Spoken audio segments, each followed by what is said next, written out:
Seguindo então com a leitura do livro Quarto de Despejo, Diário de uma Favelada, Carolina Maria de Jesus. Estamos entrando no ano de 1956, quando ela, no dia 2 de maio, começa a registrar o seu diário neste ano. Então ela ficou de janeiro a abril sem registrar nada. E ela começa assim: Eu não sou indolente.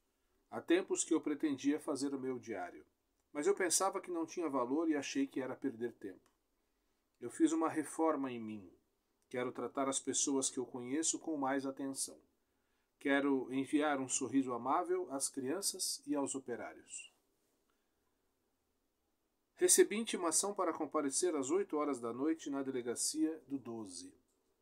Passei o dia catando papel. À noite os meus pés doíam tanto que eu não podia andar. Começou a chover. Eu ia na delegacia e levar José Carlos. A intimação era para ele.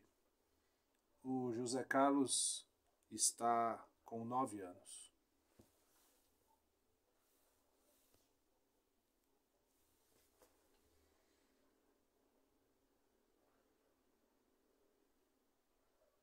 (3 de maio).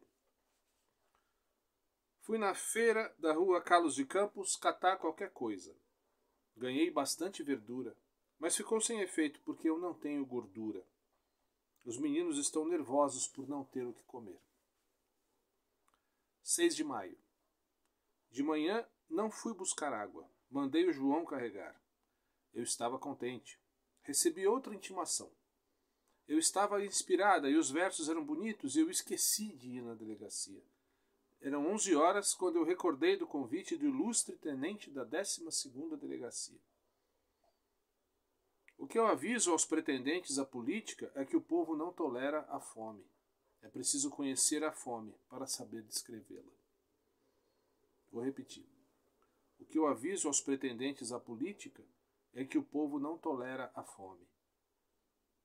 É preciso conhecer a fome para saber descrevê-la. Estão construindo um circo na rua Araguaia. Circo Teatro Nilo. 9 de maio. Eu cato papel, mas não gosto. Então eu penso. Faz de conta que estou sonhando. Fui na delegacia e falei com o tenente. Que homem amável. Se eu soubesse que ele era tão amável, eu teria ido na delegacia na primeira intimação. O tenente interessou-se pela educação dos meus filhos. Disse-me que a favela é um ambiente propenso, que as pessoas têm mais possibilidade de delinquir do que tornar-se útil à pátria e ao país. Pensei, se ele sabe disto, por que não faz um relatório e envia para os políticos? O senhor Jânio Quadros, o Kubitschek, o doutor Ademar de Barros. Agora, falar para mim que sou uma pobre lixeira. Não posso resolver nem as minhas dificuldades. O Brasil precisa ser dirigido por uma pessoa que já passou fome. A fome também é professora. Quem passa fome aprende a pensar no próximo e nas crianças. 11 de maio. Dia das Mães. O céu está azul e branco. Parece que até a natureza quer homenagear as mães que atualmente se sentem infelizes por não poder realizar os desejos dos seus filhos. O sol vai galgando. Hoje não vai chover. Hoje é o nosso dia. A dona Terezinha veio visitar-me. Ela deu-me 15 cruzeiros. Disse-me que era para a Vera ir no circo. Mas eu vou deixar o dinheiro para comprar pão amanhã, porque eu só tenho 4 cruzeiros. Ontem eu ganhei metade de uma cabeça de porco no frigorífico. Comemos a carne e guardei os ossos. E hoje pus os ossos para ferver. E com o caldo fiz as batatas. Os meus filhos estão sempre com fome. Quando eles passam muita fome, eles não são exigentes no paladar. Surgiu a noite. As estrelas estão ocultas. O barraco está cheio de pernilongos. Eu vou acender uma folha de jornal e passar pelas paredes. É assim que os favelados matam mosquitos. 13 de maio. Hoje amanheceu chovendo. É um dia simpático para mim. É o dia da abolição. Dia que comemoramos a libertação dos escravos. Nas prisões, os negros eram os bodes expiatórios, mas os brancos agora são mais cultos, e não nos trata com desprezo. Que Deus ilumine os brancos para que os pretos sejam felizes. Continua chovendo, e eu só tenho feijão e sal. A chuva está forte. Mesmo assim, mandei os meninos para a escola. Estou escrevendo até passar a chuva para ir lá no Sr. Manuel vender os ferros. Com o dinheiro dos ferros, vou comprar arroz e linguiça. A chuva passou um pouco. Vou sair. Eu tenho tanto dó dos meus filhos. Quando eles veem as coisas de comer, eles bradam: "Viva a mamãe!" A manifestação agrada-me, mas eu já perdi o hábito de sorrir. 10 minutos depois, eles querem mais comida. Eu mandei o João pedir um pouquinho de gordura à Dona Ida. Ela não tinha. Mandei-lhe um bilhete assim: "Dona Ida, peço-te se pode me arranjar um pouco de gordura para eu fazer uma sopa para os meninos.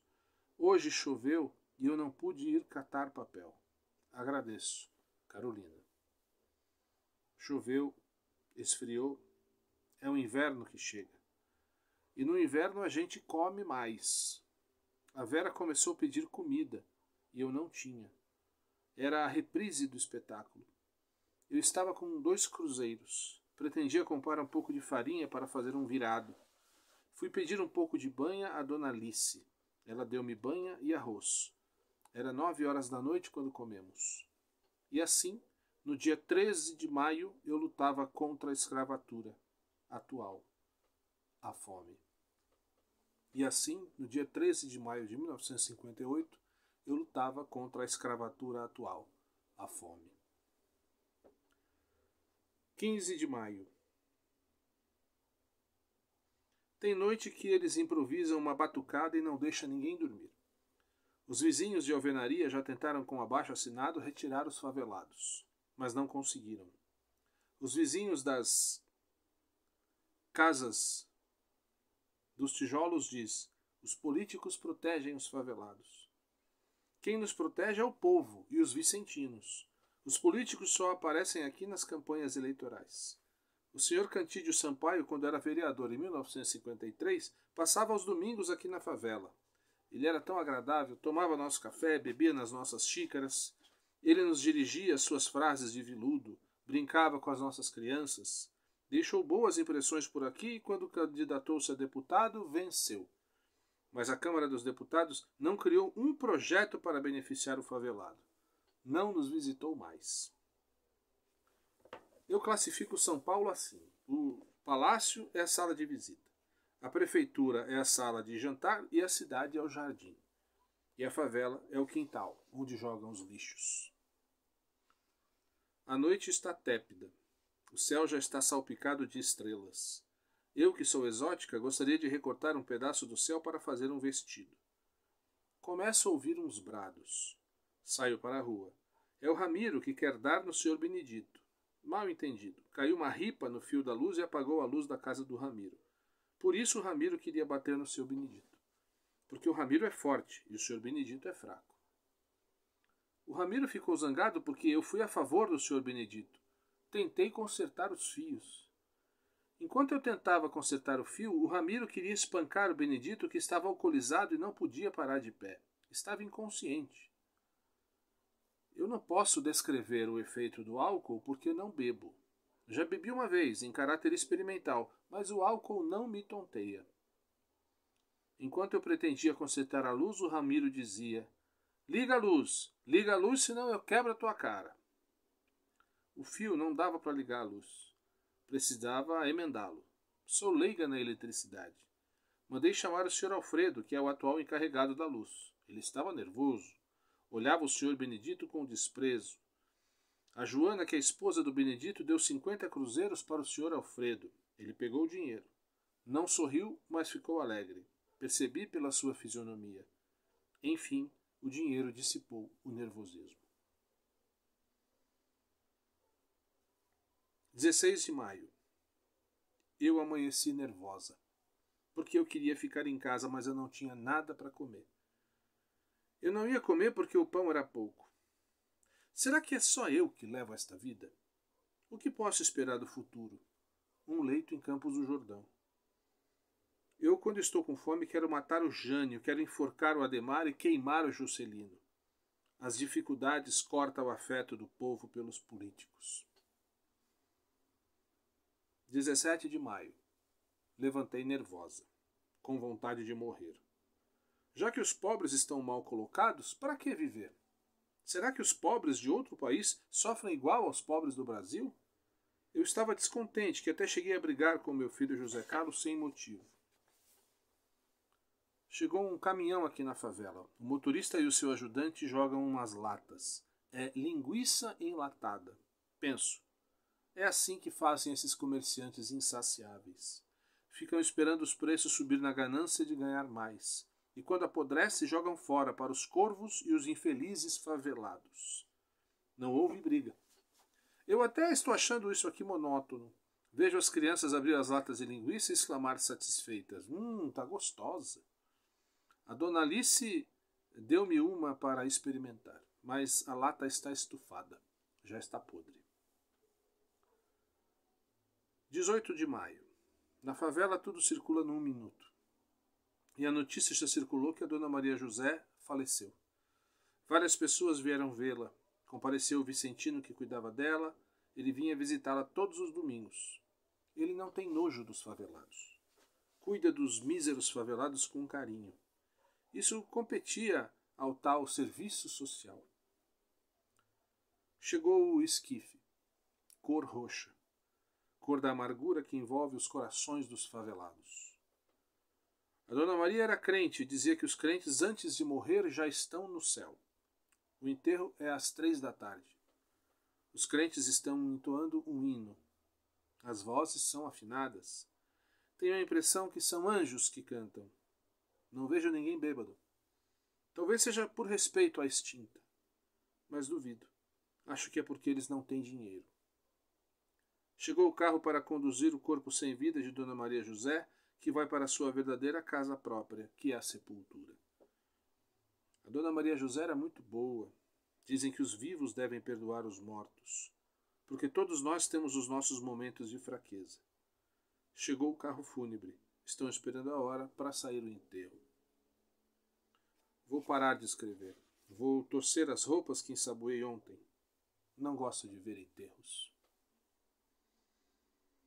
19 de maio. Deixei o leito às 5 horas. Os pardais já estão iniciando a sua sinfonia matinal. As aves devem ser mais felizes que nós. Talvez entre elas reina amizade e igualdade. O mundo das aves deve ser melhor do que dos favelados, que deitam e não dormem porque deitam sem comer. O que o senhor Juscelino tem de aproveitável é a voz. Parece um sabiá, e a sua voz é agradável aos ouvidos. E agora, o sabiá está residindo na gaiola de ouro, que é o catete. Cuidado, sabiá, para não perder esta gaiola, porque os gatos, quando estão com fome, quando contemplam as aves nas gaiolas, e os favelados são os gatos, têm fome.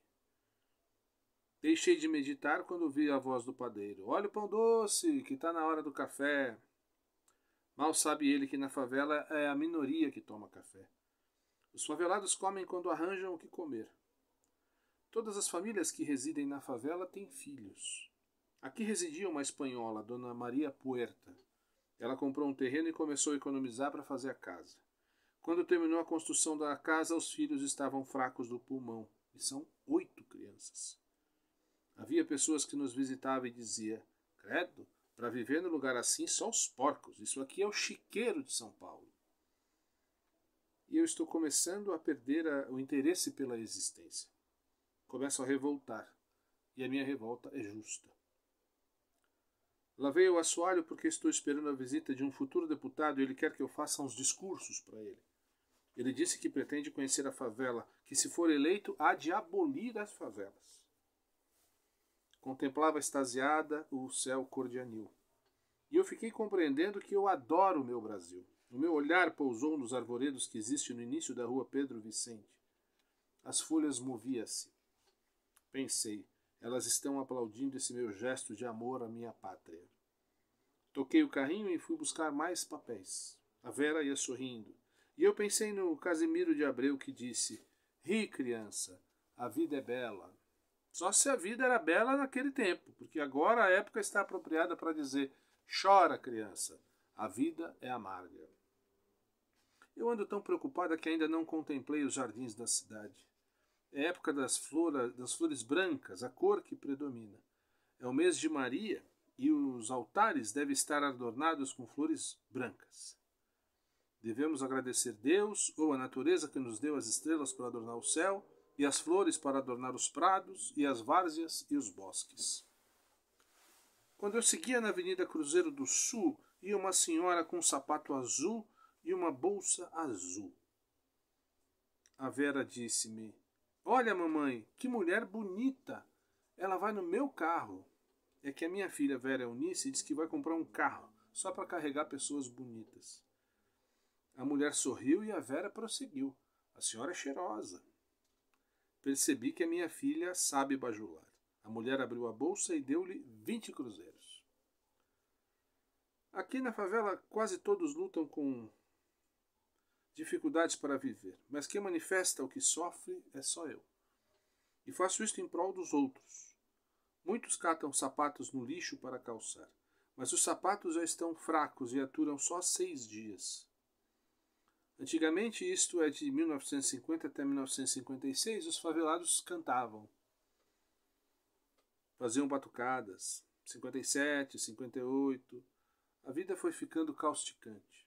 Já não sobra dinheiro para eles comprar pinga. As batucadas foram cortando-se até extinguir-se. Outro dia eu encontrei um soldado. Perguntou-me: "Você ainda mora na favela?" "Por quê?" "Porque vocês deixaram a Rádio Patrulha em paz." "É o dinheiro que não sobra para aguardente." Deitei o João e a Vera e fui procurar o José Carlos. Telefonei para a central. Nem sempre o telefone resolve as coisas. Tomei o bonde e fui. Eu não sentia frio.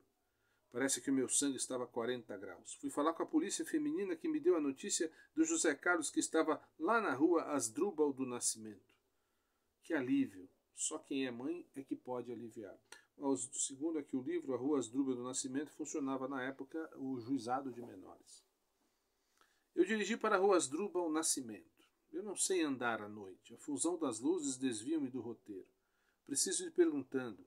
Eu gosto da noite só para contemplar as estrelas cintilantes, ler e escrever. Durante a noite há mais silêncio.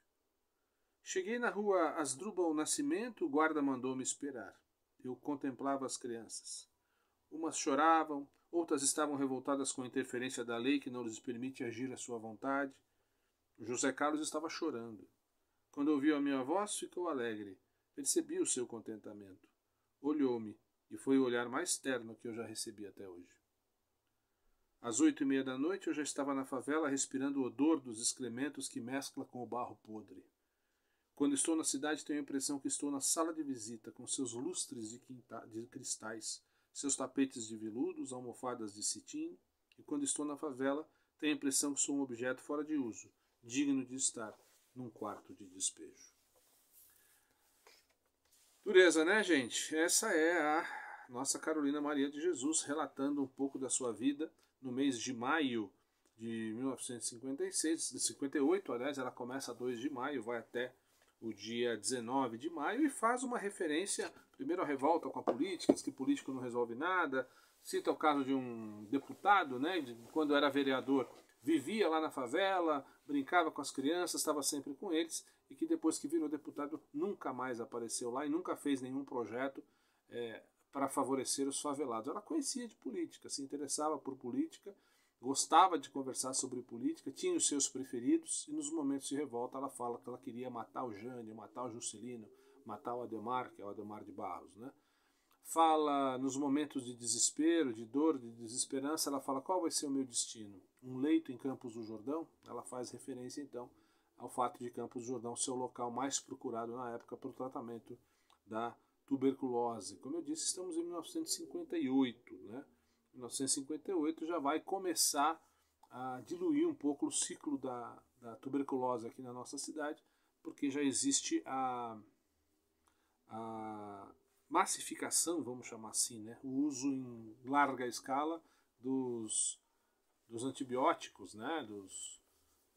Dos remédios, não da penicilina, mas dos remédios que fazem com que a tuberculose seja combatida. Então é final do ciclo da tuberculose em Campos do Jordão, que começou lá em 1874 com a fundação da cidade, atravessa toda a primeira metade do século XX e vai começar a perder força com o advento do ciclo do turismo e, como eu disse, com a popularização dos antibióticos e outros medicamentos que combatem o bacilo de Koch. Mas no momento da desesperança, no momento do desespero, da dor, da falta de perspectiva do futuro, ela fala, poxa, será que vou acabar meus dias num leito em Campos do Jordão, tuberculose, tísica, né?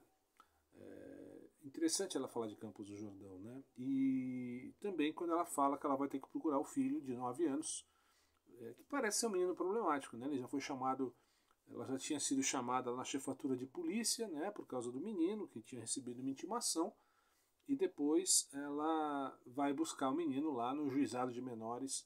À noite o menino sumiu, ela não entra em detalhes para saber o que foi exatamente que aconteceu. É isso. Carolina Maria Jesus, quarto de despejo diário de uma favelada. Amanhã a gente volta para contar um pouquinho mais dessa história.